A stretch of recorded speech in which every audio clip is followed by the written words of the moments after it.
I was suddenly awake and covered in a cold sweat. I guess I had the nightmare again, but couldn't remember it. I guess talking to the doc had helped. I knew I couldn't go back to sleep yet. The nightmare would only return. I looked over at the alarm clock. It was 4:30 a.m. Almost time to get up anyway, so I might as well get dressed. Running a ranch started early in the morning and lasted late into the night. But I loved it. I had 535,000 acres in the foothills of the Rockies.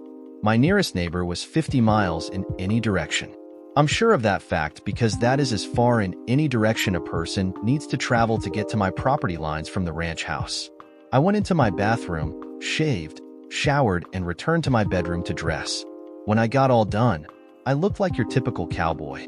I was 40 years old, my hair had turned mostly gray, and my weight got down to 200 pounds from 260 pounds due to all the hard work on the ranch.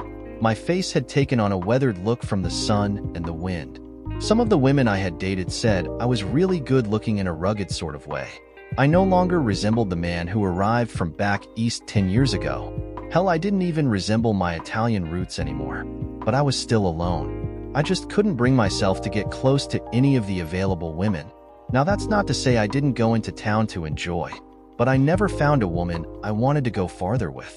One of my ranch hands once told me, if you wake up with the same you had a week ago, it's time to go to town. So I practiced what he preached. As I got older, the time between trips increased. But I guess that happens to every guy. I made coffee and took a cup into my office. I was planning on starting my day a little early. I flipped on a TV and tuned to a national news network. I love my satellite dish. It allowed me to keep in touch with the world while still enjoying rural living. And besides, my dude ranch guests went into withdrawal without it. This was a working ranch. We had herds of beef cattle.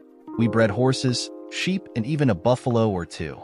After I had lived here about 5 years, one day a small family drove up my driveway pulling their travel trailer. They asked if they could camp out on my property. They scored a lot of points with me by just stopping to ask. Most people, inconsiderate scumsuckers that they are, just set up camp without asking. I usually had to send one of my hands to tell them to leave. I really don't know why I said, okay. Maybe it was the fact that they had stopped to ask. Maybe it was the look of hope in their son's eyes. Or maybe it was just the fact I had a good breakfast. Whatever it was, I sent one of the hands to help them pick out a good spot that was near the stream and under the trees, but close enough to the main part of the ranch that electric, water, and the bathrooms were close enough to be usable. Early that evening there was a knock on my front door. There was the son standing there with a huge platter of cookies. He held them out to me and said, "Thank you for letting us stay on your land. It's really nice here." I noticed his father standing in the shadows with a flashlight. For all intensive purposes, a proud father watching his son become a man. The boy then went on to explain that his mother made the best cookies in the world and pointed out his favorites. I raised my voice so the father could hear me, thanked the boy, and invited both of them to join me for milk and cookies. We had a good time. The little boy got me thinking about my own children. It had been a long time since I had run away, never even taking the time to say goodbye. The next morning, I was working some of the horses in a corral near the main barn when I looked up and spotted the father and son watching me. I was due for a break, so I rode over to the fence where they were standing. The boy immediately reached for the horse's head to pet him. The horse I was on was a mean stallion that would bite anyone who got near enough. I yelled at the boy not to touch. He jumped back and started to tear up. I really didn't mean to yell so loud at the boy and scare him. I felt like a real shit.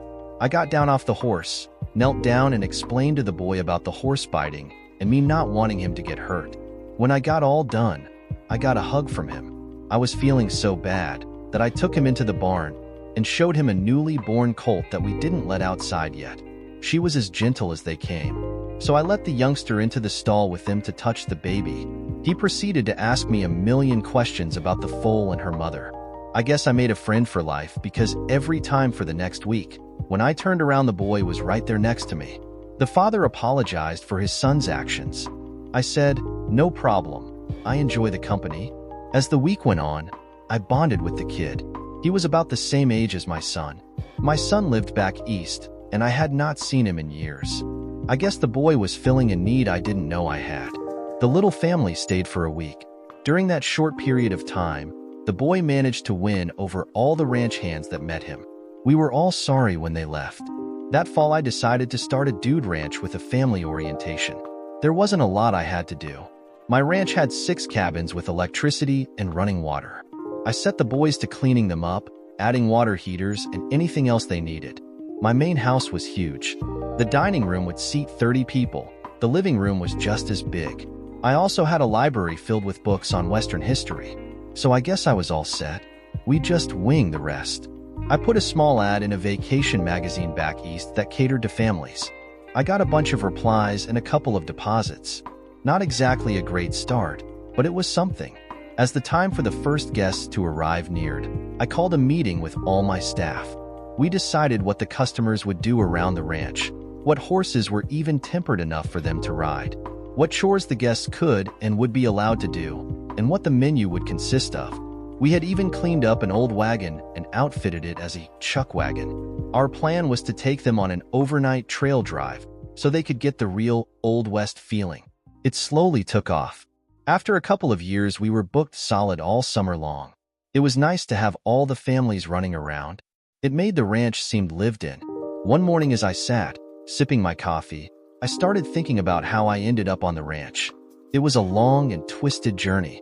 I was a bookkeeper for my Uncle Vito. I worked in a small office over one of his restaurants. You may not think a bookkeeper was major job, but my uncle was the head of one of the largest crime families on the East Coast. I was in charge of all his money, both legally earned and other. I was well respected within the family. On that fateful day, we had a small kitchen fire and evacuated the building.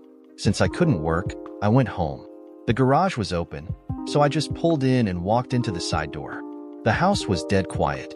I heard a slight noise coming from upstairs. For some reason, I grabbed my son's baseball bat from near the door, where he had left it, and went to investigate the noise. I quietly snuck upstairs and walked into my bedroom. That's where all the noise was coming from. There was a sight I'll never forget. I saw my wife with another man. She didn't even notice me. I started across the bedroom toward them when her lover turned his head and saw me. He looked at me and smirked. It was my enemy, Tony D'Amico, from another crime family. The look on his face said it all. He was making love to my wife to humiliate me. I really don't remember what happened next, but when the clouds of anger cleared, there was Tony lying in the bed with his head beaten to a pulp. I guess a 260 pounds guy with a baseball bat could do some serious damage. He was gone. My wife was on the floor. It looked as if I took the bat to her also, but she was still breathing.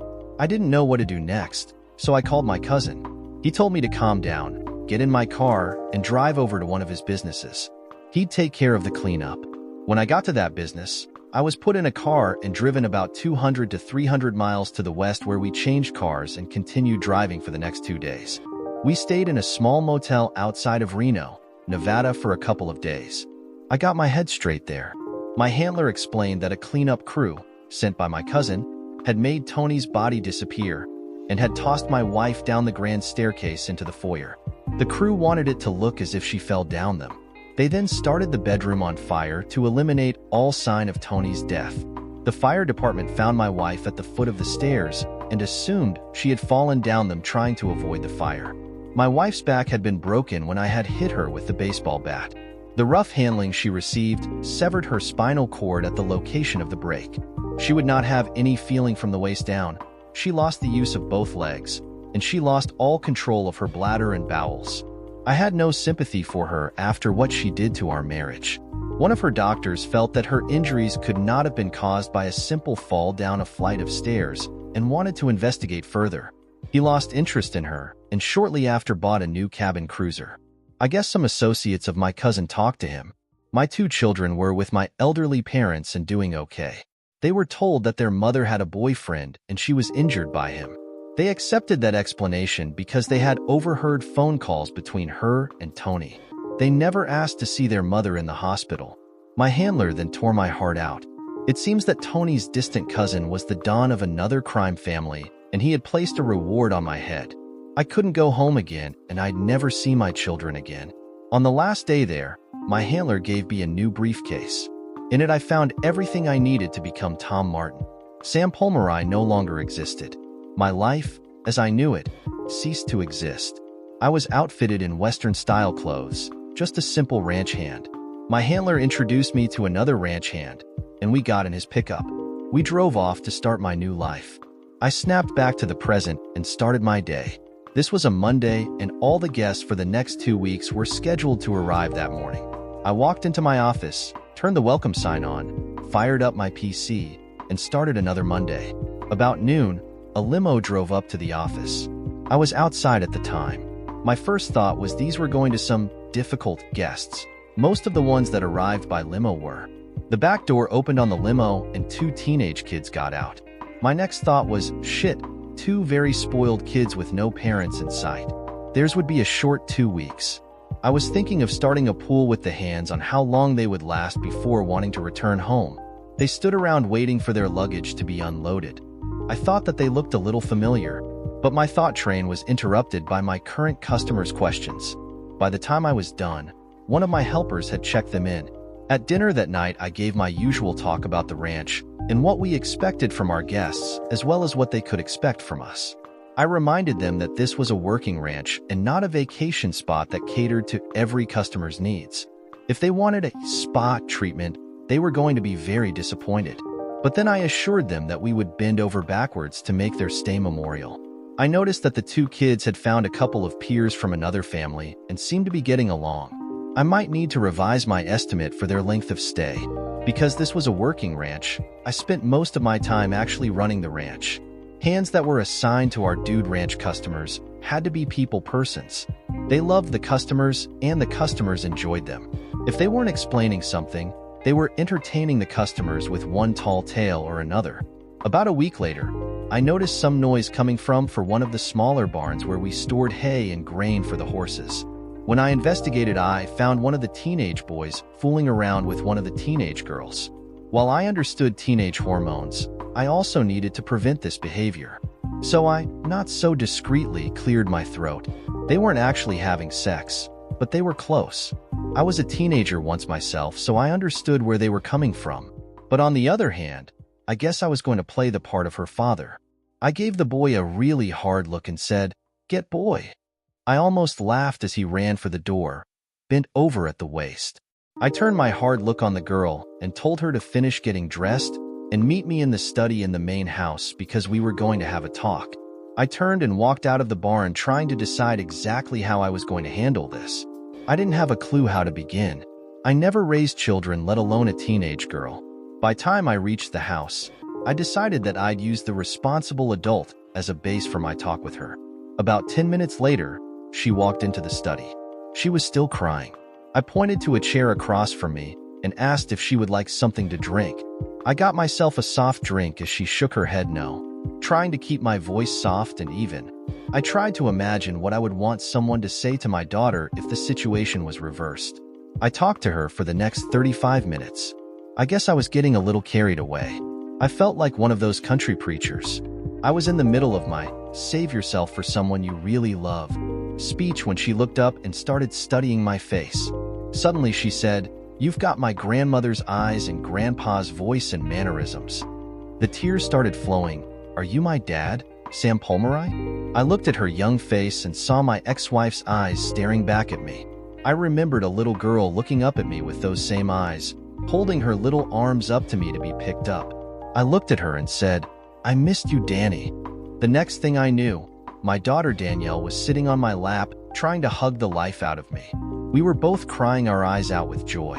This was the little girl I never thought I'd see again. She had grown into a beautiful young woman. For the next hour, we just sat and talked. We discussed all our feelings. Eventually, the conversation got around to my son. She said not to say anything to him until she had had a chance to talk to him first. She promised to talk to him in their cabin after dinner. For the rest of the day, I wasn't worth a shit. I walked around the ranch with my head in a cloud and a silly grin on my face. My hands couldn't figure out what was going on with me. They knew that I hadn't been to town lately and wouldn't go near a guest. After dinner, I was in my office trying to do some paperwork when the door burst open and a 15-year-old whirlwind ran in shouting, "You're my dad?" The next thing I knew, we were standing in the middle of my office, trying to hug each other to death. Sammy Jr. had grown into someone I would be proud of. The next morning, I grabbed this special cell phone, saddled a horse, and started to ride out into the hills to have a private conversation with my Uncle Vito. Vito's son answered the phone. I said, "Hi, cuz." He hesitated a minute and replied, "Hi, cubby," with a smile in his voice. The next thing you knew, we were both talking at the same time like a couple of excited kids. When we finally calmed down enough to talk, I told him about my kids and asked why we were put in danger by them being sent out to see me. My cousin explained it was his father's idea, and he would put my Uncle Vito on the phone. My uncle came on. He sounded old and tired, but there was the sound of genuine happiness as he talked to me. It seemed that Don Angelo had died. He had left no one to run his empire, so the council had divided it up, the largest portion going to my uncle. My uncle had lifted the bounty on my head, and it was safe to return home now. I told him that I was established out here and couldn't just leave everything. I promised to come home for Thanksgiving and would stay through the new year. I thanked my uncle for the gift of my children and explained that they would be staying with me until they needed to return for school if they wanted. On my way back to the main house, the cell phone rang again. It was my cousin.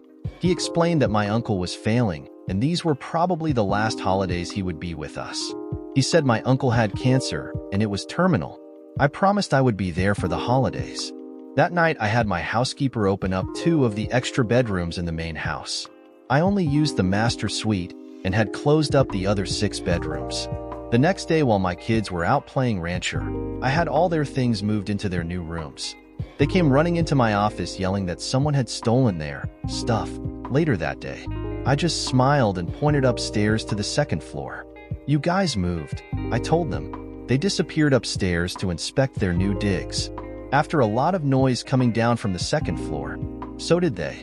They wanted to know why I had taken all the trouble to move their stuff when they were scheduled to go back east next weekend. "That's what you think," I said. I explained my phone call with Uncle Vito and that if they wanted, they could stay until school started. There were 2 very happy teenagers in that room. They said the rooms were beautiful, but they wanted a few things from town to personalize their rooms. I tried to protest, but it was 2 against 1. So I said they could take one of the pickup trucks into town tomorrow. As I watched them head to town, I started having misgivings about letting them take a truck to town. I could just see the back of that pickup piled full. When they returned, the truck wasn't exactly full, but it's not as if they didn't give it the old Scouts try. I was told to keep out of their rooms until they had a chance to fix them up. That was the last I saw of them for the next couple of days. They stayed very busy in their rooms. When the great unveiling finally arrived, I was marched upstairs, after promising not to peek, made to close my eyes. When I was allowed to open my eyes in each room, I saw the typical teenager stuff. My son's room had all the wall posters of his favorite sports figures and a couple of car posters. Somehow, he even managed to sneak a Sports Illustrated swimsuit poster in the mix. His sister gave the poster a disapproving look and muttered something that sounded like "bitches" under her breath. I kept my mouth shut. I really couldn't understand what she had to complain about. I kind of liked the poster. When we reached her room, I could see the female touches. There was no doubt that this was a young woman's room. As I looked around, I could help but notice the large framed photo of me on her nightstand, just like the one on her brother's night table. My daughter's desk was also decorated with framed picture of me. As I looked at the photos, I realized they had all been taken of me here on the ranch. I was told that my son and daughter both wanted my face to be the first thing they saw in the morning and the last thing at night. I got one of those big lumps in my throat. I had missed so many years with my children. Over the next couple of months, we talked. We discussed everything that had happened during the 10 years I was gone from their lives. One night we ran out of things to talk about, so I was asked about their mother and why I left. I had dreaded this moment from the first time we were reunited, but I had to tell them the truth. I talked about leaving work early that day because of the fire, finding their mother and her lover in bed, going into a fit of rage, recovering and finding that I had beaten their mother's boyfriend to death with a baseball bat and injured her too. I told them that I have regretted that moment of violence since. I explained calling my cousin and him taking over. I told them about being given the briefcase with my new identity and told I could never return. My son looked at me and said, "I'm glad she went nuts and is in a mental hospital. I never want to see her again after what she did." My daughter just sat there and looked sad. I made a mental note to ask my uncle about my ex when I visited and find out what was going on with her. I guess I needed closure because deep down in my heart I still missed her. I had to ask her, why? Summer ended before any of us wanted it to. The kids and I knew it would be almost 3 months before we could see each other again.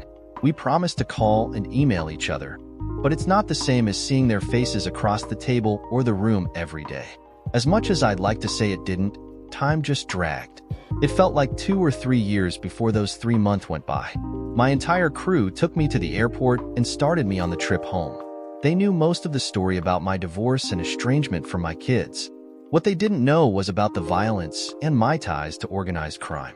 They just knew I wanted to get home and see my children again. I arrived back east before I was scheduled. I had told them I was due on Wednesday, the day before Thanksgiving. I was a week early. My guys couldn't stand me moping around the ranch, so then moved everything up and just about carried me to the airport. So there I was pushing the button on the intercom next to the gate, where the cab had dropped me off. A very tough-sounding voice said, "Yeah?" I asked if my cousin was home, was told, "Maybe. Tell him Chubb's here," I said. Not 2 minutes later, my cousin was running out the front door, yelling to open the gate and let me in. The guards must have thought we were nuts standing in the middle of the driveway hugging and calling each other for letter words. The next thing I knew, my kids were joining in on the hugging. My cousin and I had cleaned up our language by then. I looked up and saw my uncle in the doorway. He was in a wheelchair being pushed by a nurse. He appeared to be a shadow of his former self. I untangled myself from the mob of family members and went up to my uncle. I put my arms around him and said, "It's good to be home again. Thanks for making it all possible." I looked at his face and saw the tears forming in his eyes. I whispered in his ear, "Tough guys don't cry." So I was right. You always were a chicken. His smile lit up his face. "Don't let my secret out," he said. Later, when we were alone, my cousin exclaimed that it was the best his father had looked in months. He didn't want to know what I whispered in his dad's ear, but thank you for making him a little happier, he told me. We celebrated Thanksgiving with every relative and family member there. There must have been close to 400 people in that party house. My cousin thanked everybody for coming and talked about the upcoming year. My uncle was handed the microphone, and he said a few words about how important family was. All the men stood and toasted him while the rest of the people there applauded. I knew my uncle was touched, but as a hard guy, he couldn't show it. I got up and walked over to him. I took his hand to say something when he snatched it back and said into the microphone, "I don't hold hands." That comment brought the house down. There was nothing left for me to do but follow tradition and kiss him on both cheeks. When I got done, I looked into his face, and he was smiling from ear to ear. I guess he had gotten the best of me.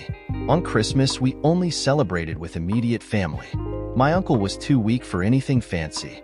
We spent New Year's Day in the hospital watching him slowly lose his battle with cancer. He died on January 5th in his sleep. He left us peacefully. I hoped he would meet up with his wife, who had died 6 years earlier. When we walked into the funeral home a few days later, I was impressed. The entire establishment was being used only for him. The floral arrangements that were sent filled the entire structure, and the people standing in line to pay their respects formed a line that stretched around the block. Since it was January and cold outside, the people standing in line were given hot drinks and small warm sandwiches. I don't know who planned that consideration, but the mourners were thankful. On the day of his burial, his funeral service was held at the largest church in the area. The bishop himself conducted the funeral mass and the graveside service. The church overflowed with people, as did the graveside service. I got a big lump in my throat as I watched his casket being lowered in the ground next to his bride. They were together again. Both my children stood at my side through all of this. Their eyes were never dry. My uncle was their alternate father for most of their years growing up after their grandparents died. The children might have me back in their lives now, but they would miss their substitute father. After the funeral, my daughter was in a funk for a few days.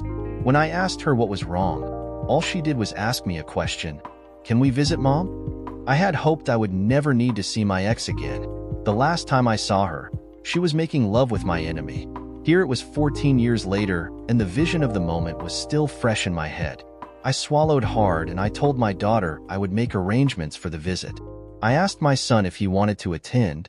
"Hell no, I never want to see that 304 again," was the reply I got. I made a mental note to try and get him some help with these issues. A few weeks later, my daughter and I were pulling into a state institution. I found out from my cousin that my uncle refused to pay for her care. He blamed her for all my troubles and had her declared a ward of the state. She was warehoused in a state hospital with no effect care. We were directed to a doctor's office in the facility. He was listed as her care provider.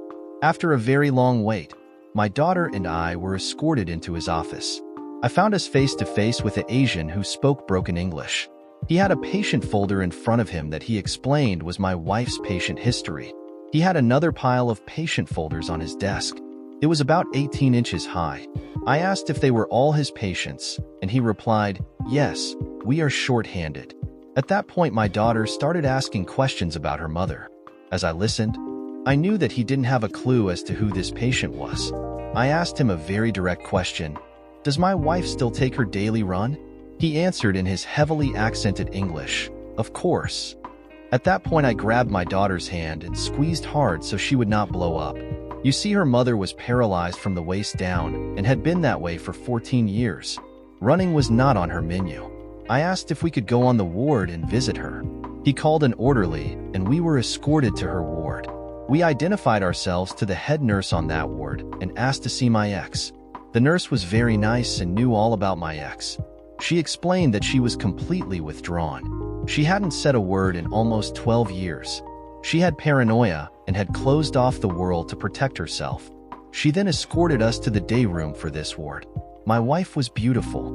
She weighed about 110 pounds and stood 5 feet 6 inches. When she walked into her room, every head turned to look at her. But that was at least 10 years ago. Today she weighed around 300 pounds, had stringy, unwashed hair, and was confined to a wheelchair.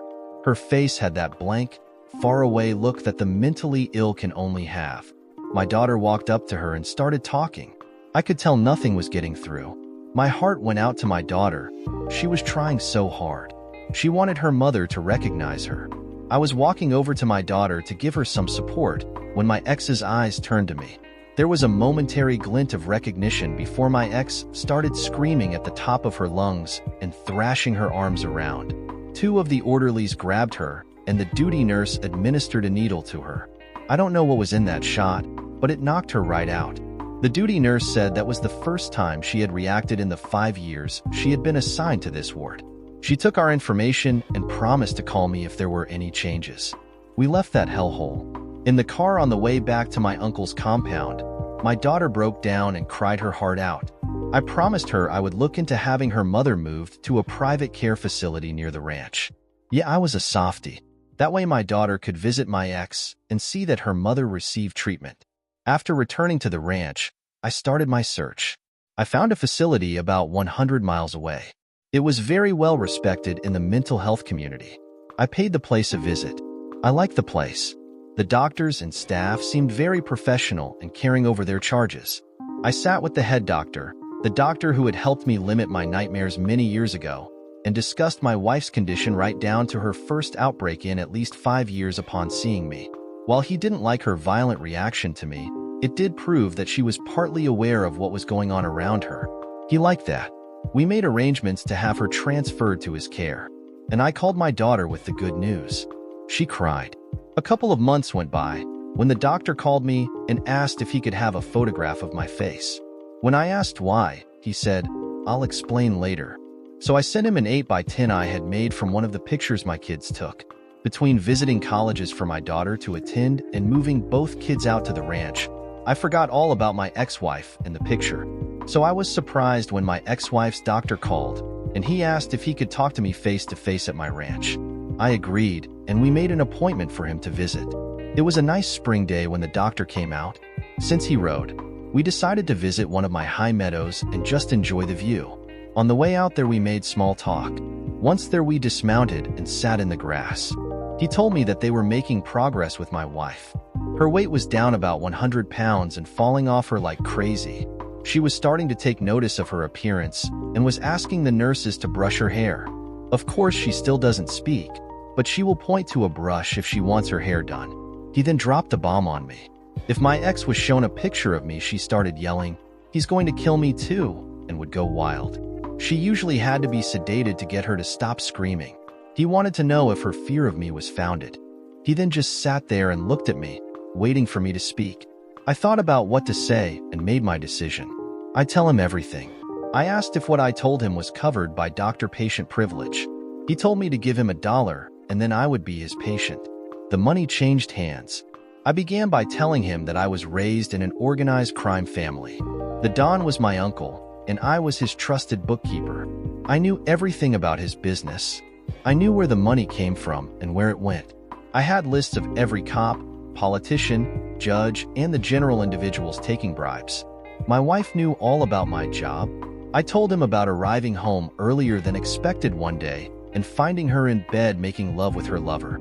I wasn't really too upset with her. I could just divorce her. But her lover was a different animal. He was my enemy, and he looked at me and smiled as if to laugh at me. His expression told me that my wife meant nothing to him. She was just a way to mock me with his power. I told the doctor that at that point I lost it.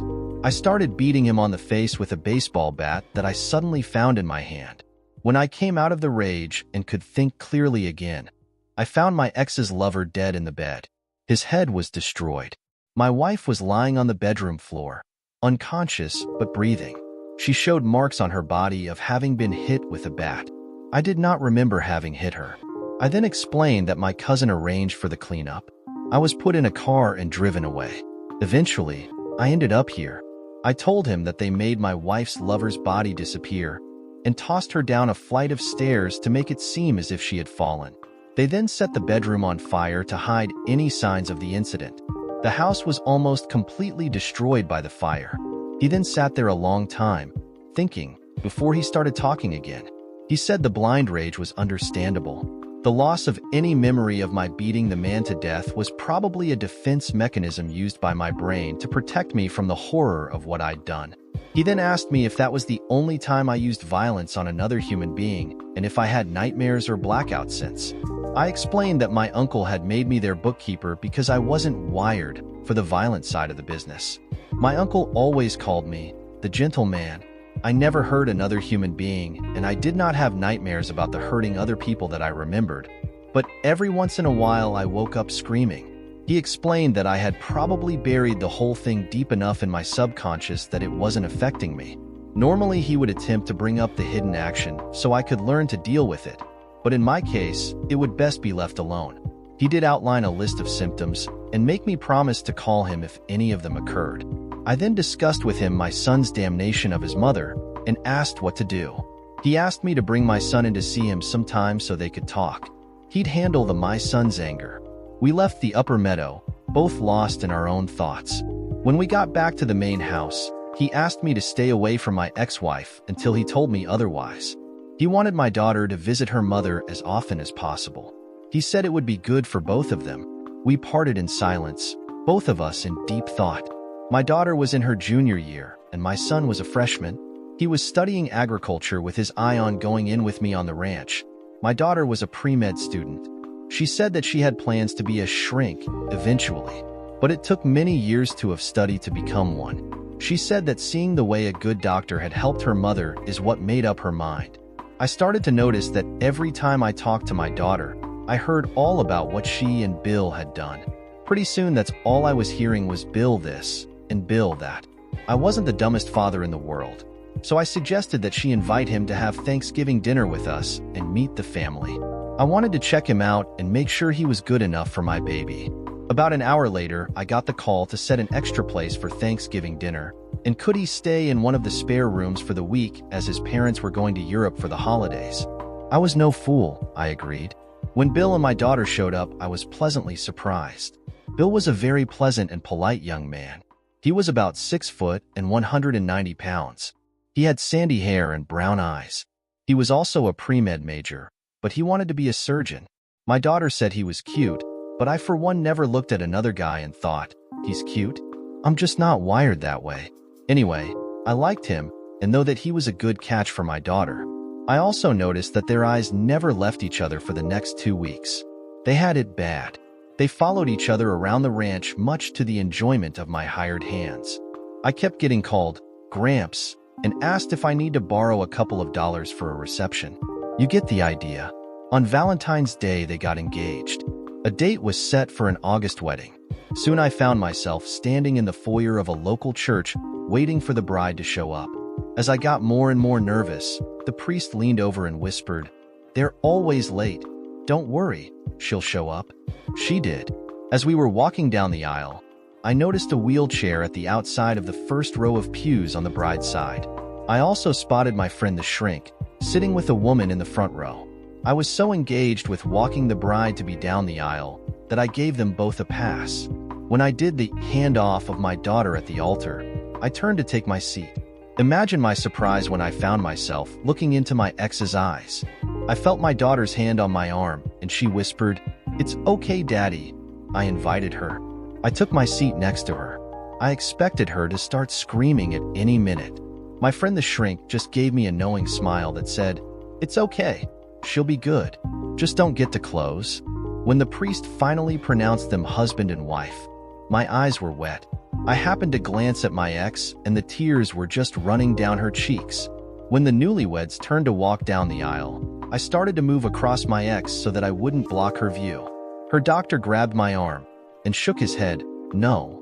He then whispered in my ear, "Don't touch her. She's not that strong yet."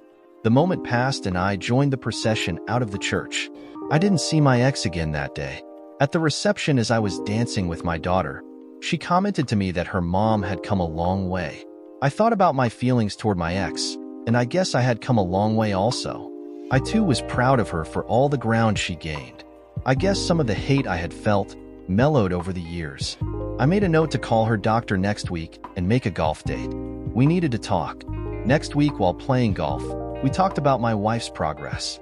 I complimented him on the progress he had made with her. He said she was still very fragile and I could set her back years by me just touching her, but her being at the wedding and sitting next to me was a great advance. I asked how he had gotten her to accept me.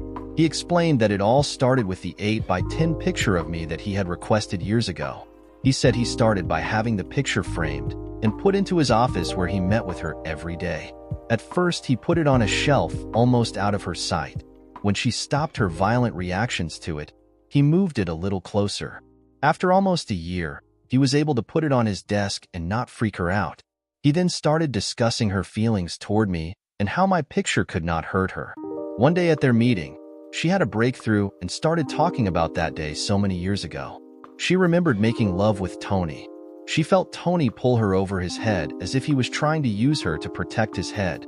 She then felt this terrible pain in her back and knew something had hit her very hard. Tony then pushed her off to the floor. The pain in her back was so great she must have blacked out. The next thing she remembered was her husband checking to see if she was still alive. He left her lying on the floor in terrible pain. She remembered being thrown down the stairs. Her pain became so bad she blacked out again. The next thing she knew, a fireman was carting her outside and she was coughing from the thick smoke. She noticed the terrible pain in her back had stopped, but she couldn't feel her legs anymore. The doctor explained that it was probably at this point her spinal cord was damaged, resulting in her paralysis. He told her my side of the story. When he finished, he took her back to her room. She had a lot of information to digest. The next time I heard about my wife was from my daughter. She asked if her mom could have Thanksgiving dinner with all of us. I agreed, provided that it was okay with her doctor. I called the doctor the next day. Her doctor was a bit hesitant at opening this visit. Since the doctor and I were friends, I asked if he and his wife could attend and bring my ex with them. He felt this was better and agreed to the whole thing. On Thanksgiving Day, the three of them arrived about an hour before dinner was scheduled to be served. My ex was wheeled into the living room where everybody was. At first, she seemed overwhelmed by all the people, but eventually she settled down and actually tried to join in a few of the conversations. Me? I just kept out of her sight and out of any conversation she was in. I did not want to add to her stress level. At the dinner table, I was asked to give the blessing. I started by basically asking God to bless everyone there and help them to have a good year. I especially asked him to watch over the two newlyweds and to help my ex with her problems. I glanced over at her while I was saying this little prayer and found her shyly smiling at me. Her doctor gave me a very approving look. My daughter started crying, and my son just sat there in shock. No one else at the table knew the significance of my little prayer. For the next couple of hours, we had a typical Thanksgiving dinner combined with an Italian feast. I swear there was enough food served to feed a third-world nation. When we finally crawled away from the table, there was not an empty space in my body. We all assembled in the living room for coffee and after-dinner drinks. I was sprawled in my lounge chair resting my eyes when I sensed someone by my side. I peeked under my eyelids and saw my ex sitting there just looking at my outstretched hand as if she wanted to touch it. I stayed completely still and suddenly felt a very soft touch on my hand. The touch was quickly withdrawn. I stayed still pretending nothing happened. A few moments passed when I felt the touch again. This time it was firmer and longer lasting before I heard the wheelchair move away. When I opened my eyes, I saw her doctor holding both her hands and talking to her. Later I found out that he was telling her that now she knew I wouldn't bite, exactly like he told her. He also told her that he felt there was a place for her in my heart. I guess I agreed. Later, when they were leaving, she glanced over at me and mouthed, "Thank you." Later in the week, I had a conference call with her doctor and my daughter. We all felt she was strong enough to spend Christmas Eve and Christmas Day at my house. Doc couldn't make it as he and his wife had a cruise booked, but he put my daughter in charge of her mother. I was told to be as low-key as possible and basically stay away from my ex and let her initiate any contacts between us. When Christmas Eve finally rolled around, I was on pins and needles. I assumed that I would do something wrong and upset my ex and ruin Christmas for everyone. I decided to spend as much time as possible in one of the barns or out, inspecting my holdings. I was walking between two of my buildings when I heard my ex call my name, and she was beckoning me over to her. I walked over to her and sat on one of the porch chairs. I was trying to appear as non-threatening as possible. She wheeled her chair over to me and softly said, "Please don't be afraid of me. I know now that you never meant to hurt me all those years ago, and I would like to see if maybe we could be friends." Doc Howie and I spent a lot of time talking about just this. I started to stand up when a scared look appeared in her eyes. I quickly sat back down, but my emotions took over and the tears started running down my cheeks. From somewhere only women know, a piece of tissue appeared and she reached over and started to dry my eyes. She whispered that it was okay, and could we be friends again? I nodded my head for yes. I also noticed my daughter and my son watching the whole exchange. They both looked very pleased. Later that night, I was somehow left alone with my wife. She needed to be carried upstairs and put on her bed. I told her that I'd find a couple of the women to help her. She shook her head, no, and asked if I'd do it instead because there was no reason to disturb everyone just for her. I walked over to her and bent over to pick her up when I felt her arms wrap around my neck, more like a hug than another person holding on for their safety. I slid my arms under her legs and slowly lifted her to my chest. As we were climbing the stairs, I realized that she wasn't holding her head up to watch where we were going, but had it buried in my chest as if she was trying to trace my scent. When I sat her down on the bed in one of my guest rooms, I had the distinct feeling that she did not want to let go. So I just stood there until she was ready. When she finally removed her arms from around my neck, I went downstairs and got her wheelchair. When I returned with her chair, she asked me to put her back in it and wait in her room while she prepared herself for bed. About 10 minutes passed before she was back. Her hair was up, her face was washed, and she was dressed in a simple cotton nightgown that covered her completely. I had turned down her bed while she was in the bathroom, so I put her in it and tucked her in. I leaned over to kiss her goodnight, when she suddenly turned her head, so I only got her cheek. Whoops, I thought. I had pushed her too hard and backed away. Little did I know the real reason for her turning her head. When I woke up the next morning, I had the distinct feeling that at some point during the night, she had wheeled herself into my room and sat looking at me. But then I figured it must have been a dream brought on by all I had eaten. I got dressed and walked into the hallway. She was sitting at the top of the stairs waiting for someone to help her downstairs. When I came in sight, she held her arms up to me and said, "Please?" I carried her to the kitchen where everyone was gathering. It got very quiet in there when I was setting her down. I went back upstairs, got her wheelchair, and arranged her in it. Later that day, we all gathered around the tree and exchanged presents. It was a typical family Christmas, our first in almost 17 years. At one point, I looked up and saw my ex just sitting there surrounded by piles of gifts for her. Then I noticed she was just softly sitting there crying. I started to stand up when my daughter walked over to her and said, "Mom, we've got 17 years of gifts to give you, so buck up and start opening them." My ex started smiling from ear to ear and returned to opening her gifts. At dinner that night, we were talking about our plans for New Year's Eve when my ex interrupted and asked no one in particular if she could spend that holiday her with us too. I opened my big mouth and told her that we had included her in our plans. I then added that she could spend the entire week with us unless she wanted to go back to the hospital and return here later in the week. She wheeled herself over to where I was sitting and gave me a great big hug. She also pulled me to her and whispered, "Thank you," in my ear. We had a great week and a super New Year's. She stayed with me until everyone returned to their other lives, and just the two of us remained in my ranch house. We decided that she was to return to the hospital after spending just one more night. Late that night, I awoke in my room and found her sitting in her wheelchair.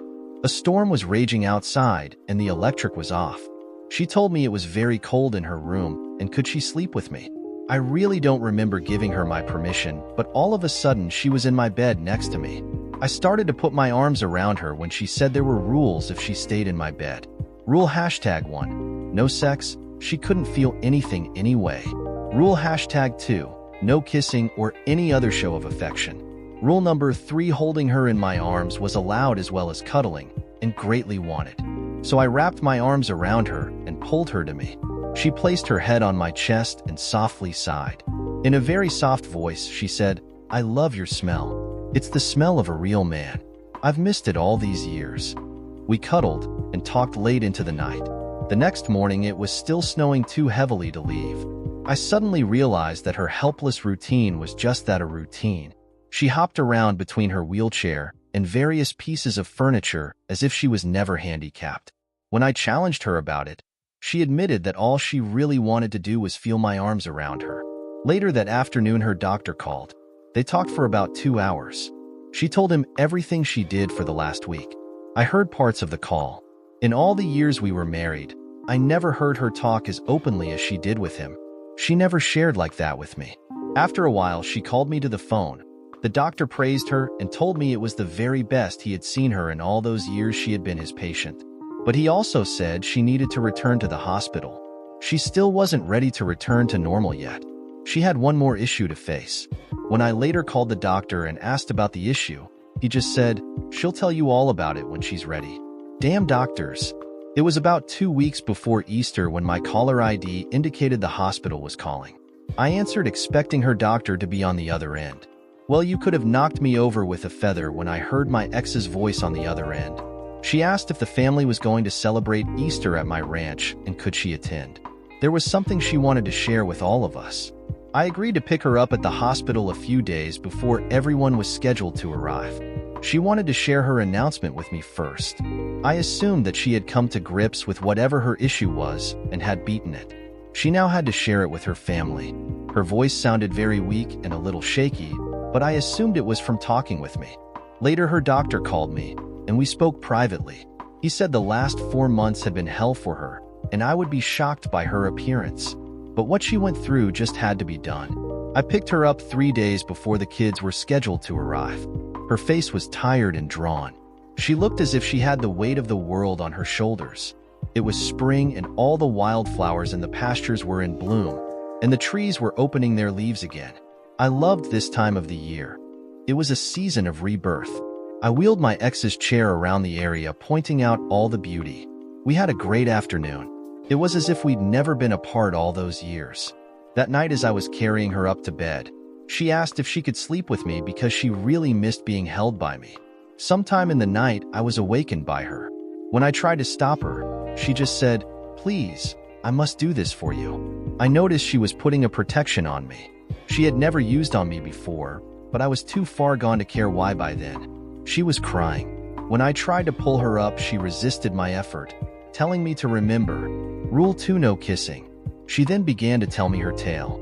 She told me how Tony first seduced her using drugs, and that after the first couple of times, he had completely controlled her. The doctors explained to her that she had mental problems all her life and Tony just happened to use them to control her. She was as addicted to him as a heroin addict was to heroin. She then talked about the night I found her in bed with him. She said she never knew I was there until Tony used her as a shield to block my blows with the baseball bat. She talked about the terrible pain suddenly appearing in her back and Tony pushing her to the floor. She knew I was hitting him, but she was in too much pain to move. She passed out only to awaken being carried out of the burning house by a fireman. She thought I had tried to left her to death. When she came to in the hospital a few days later, she was informed that her back had been broken and her spinal cord damaged. She'd never have the use of her legs again. It was shortly thereafter she began her descent into the madness that held her captive for the next 14 years. She said her doctor explained that my daughter and I had rescued her from the care she was receiving at that state institution and put her in his care. He managed to make her see that you were not trying to take her life and still loved her after all she had done. She then dropped the bad news on me. It seemed that Tony, or one of his friends, had left her with a gift, HIV. Because of her poor care and long period of madness, her HIV had progressed into full-blown AIDS before being diagnosed. There was nothing the doctors could do for her, but make her comfortable. She wouldn't be here next Christmas. Now it was my turn to cry, and cry I did all night long, the whole time holding her as tightly as I could. We told the rest of the family after dinner on the Saturday before Easter. That Sunday morning, all the family attended Mass. We needed God's help that day. She left us in October. She wanted to be cremated, and her ashes spread under a huge old oak tree at the hospital.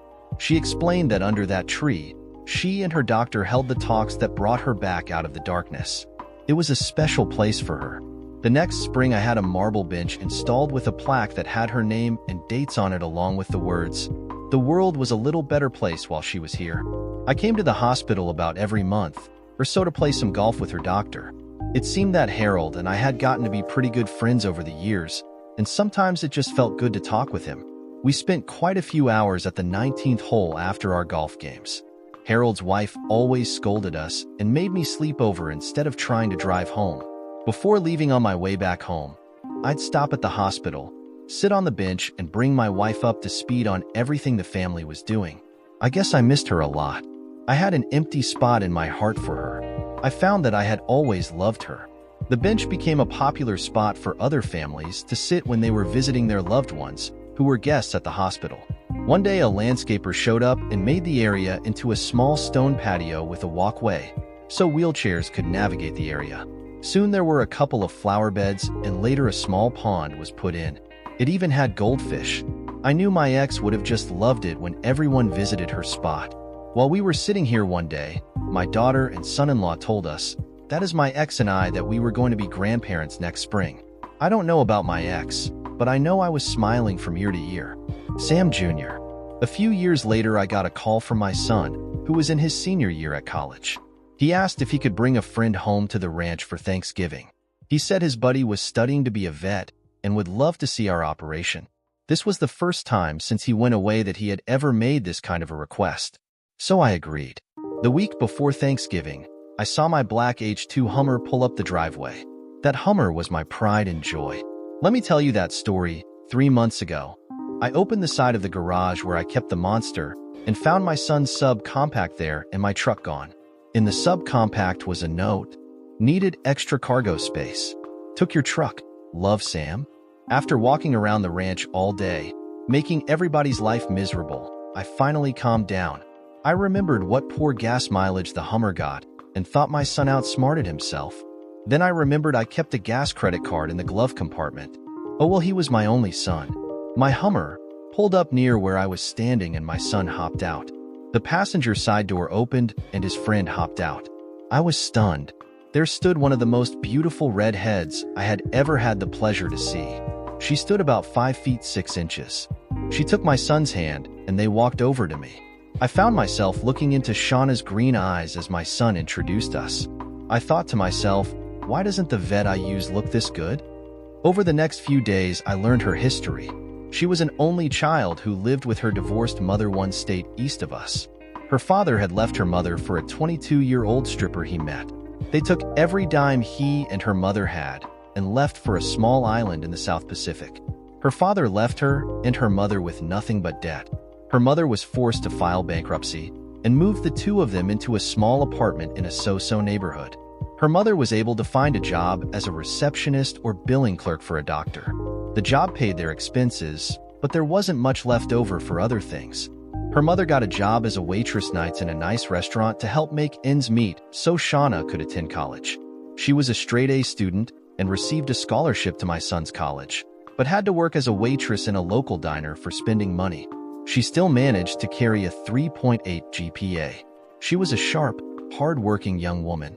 I was proud that she let my son into her life. I did notice that there was never very much space between the two of them. I figured someone had sewed Velcro onto their clothes. The two of them spent their Thanksgiving recess checking out all the livestock on my ranch. Since they were usually gone from sunrise to sunset, I figured that they were using the time to do what young people do when mom or dad isn't around. Imagine my surprise when they started telling me which animals and which pastures needed a little TLC. By the time they left, Shauna had an invitation to spend Christmas recess with us. I felt she could visit anytime she wanted. I was saving money. Actually, I figured out what my regular vet would have charged for his services and sent her that amount in cash. Cash, you ask? I figured she might tear up a check, but it's hard to destroy real money. A couple of days after Shauna and my son left, I got a phone call from him. It seemed that Shauna wanted to spend the holidays with us, but that would mean her mother had to spend the holidays alone. It would be the first time since Shauna was born that she couldn't spend Christmas with her mother. She didn't know what to do. For me, it was a no-brainer. Her mom could spend the holidays out here too. It wasn't as if we didn't have the room. And if she didn't want to stay in the main house, there were all the guest houses for the Dude Ranch part of our operation. A week later, I got the okay from my son. After a few more phone calls, we got the date set in stone. I arranged for her mom to have a first-class round-trip ticket to an airport near the college at my expense. That way she could ride to the ranch with her daughter and my son, and I would avoid being required to entertain her until the kids arrived. I thought it was a win-win. When the time for them to arrive, I found myself standing around the front of the main house watching down the driveway. All right, I wanted to see the kids again. I'll admit it. Besides my son and Shauna, his sister and family were scheduled to arrive around the same time also. My daughter actually arrived first, about 5 minutes before my son. My daughter, her husband Bill, and their baby Amanda, and me were still standing in the driveway when the Hummer zipped in. My daughter and her husband walked over to greet my son and meet his new love. I walked over a little slower because I was carrying my granddaughter. Shauna and my son hopped out of the front seat. The back door opened and I couldn't believe what walked out. Shauna's mom was an older version of Shauna, but a woman with the kind of beauty only maturity can bring. I admitted. I just stood there and stared. My daughter walked over to me to get her baby and whispered, "Dad, shut your mouth. It's hanging open and you're embarrassing us." I regained control of my body and walked over to welcome Shauna's mom. I was introduced to Bridget. She had the most beautiful red hair, green eyes, and a woman's body.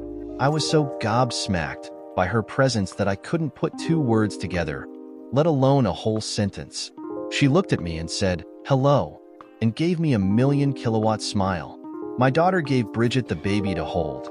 I think I wasn't trusted not to drop my granddaughter. The 2 weeks they spent with us went by too fast. I took Bridget for tours of the ranch. She had owned a horse until her divorce and was a good rider. I fixed her up with a gentle mare, and we toured my spread. She loved the views and all the different animals we raised. We discussed our lives and our families as we rode. By the time it was for her to go home, I felt I knew more about her than most husbands and wives do each other with 20 or more years of marriage. We chatted like lifelong friends. After everybody left, I got lonely even though I had 15 people working for me at the ranch. I couldn't wait for spring break when the kids said they would be back. Bridget didn't think she could get any time off to come out when the kids were here over spring break. Without her knowing, I called the doctor she worked for. He and I agreed that I would send him enough money to pay her salary for 2 weeks and pay a temp to replace her. I also called my cousin to see if I could borrow his plane. And who was it that said crime doesn't pay? When it was time for her to fly out, I called her and explained that the travel times had changed. She would need to bring her luggage to work, and a car would pick her up and get her to the airport. A liveried chauffeur walked into her office and asked for her luggage, then escorted her out to a stretch limo. When they drove away, all her co-workers were standing in the doorway, mouths open. She was on her cell phone, thanking me, when the limo pulled up next to my cousin's Gulfstream. The chauffeur introduced her to the pilot, and he escorted her into the plane. Her cell phone was still connected to me, but she had stopped talking. All I could hear was a soft sobbing, so I waited until the plane blocked the cell signal before I hung up. I think she was impressed. I had an airstrip on my property. One year my cousin was complaining about the 3 to 4 hour trip from an airport that would handle his jet to my ranch. We selected a site on my property that would work for a runway. About a month later, construction vehicles arrived and the work began. A few months after that, I had a 10,000-foot runway with all the trimmings and a big hangar to store the plane. When I called him to ask about me share of the costs, I got, "Don't worry about it." Anyway, that's where I was sitting, in my pickup, when the plane landed. Bridget deplaned and attacked me with a million questions. I promised to tell her everything after dinner. After dinner that night, there were just the two of us sitting in my study. I had a small fire going and we were sipping brandy. I told her about being raised by one of the largest crime families on the East Coast. While I was not involved in the family businesses, I enjoyed a lot of the benefits, the jet being one of them. She asked me a few questions, more to establish my moral values than about the family business. I must have answered them correctly, because she walked over and sat down on the couch next to me. She put her head on my shoulder. We sat that way until we couldn't stay awake any longer and went to our separate rooms to sleep. The next morning, she was back to being her old self. At Easter dinner, I put my foot in my mouth again. I asked my son if he had taken Shauna to meet his mother at the hospital. I heard Bridget drop her fork. I looked at her and gave her the "we'll talk later" look. She never finished the food on her plate. That night, I took her into my study. She sat as far away from me as possible and hugged herself. I could tell she was really hurting. I wanted to take her in my arms and comfort her, but she had built a wall between us. I knew I had to tell her everything. There would be no secrets between. So I started talking, and I talked for about the next 2 hours. I started with the cheating, my ex falling down the stairs to avoid the fire and breaking her back, her loss of the use of both legs, and her descent into madness, my running away and starting this ranch. I then explained how I reconnected with my children, how we found their mother in a state institution receiving no care. I talked about finding a private mental hospital in the area and having my ex transferred there. I told about the caring doctor who helped her regain her sanity. Then I told about her death from the AIDS virus that her lover had given her and how she wanted her ashes spread on the hospital grounds. By this point, my tears were flowing freely. Bridget ran to my arms and said, "You're a wonderful man. I think I could love you." She was crying also. I said, "Would you like to come with me sometime so I could introduce you to my ex-wife?" 3 days later, we made the trip to the hospital. We sat on the bench all afternoon and brought my ex up to speed on all our lives. On the ride back, Bridget never let go of my hand. I knew that we couldn't continue our relation the way we wanted. This was pure feeling. We never made love because we knew that it would complicate the relation. Sometimes you just need a companion to share your feelings. We were happy about our relationship. Life goes on. Dear listeners, please share your thoughts in the comments section below, and don't forget to like, share, and subscribe.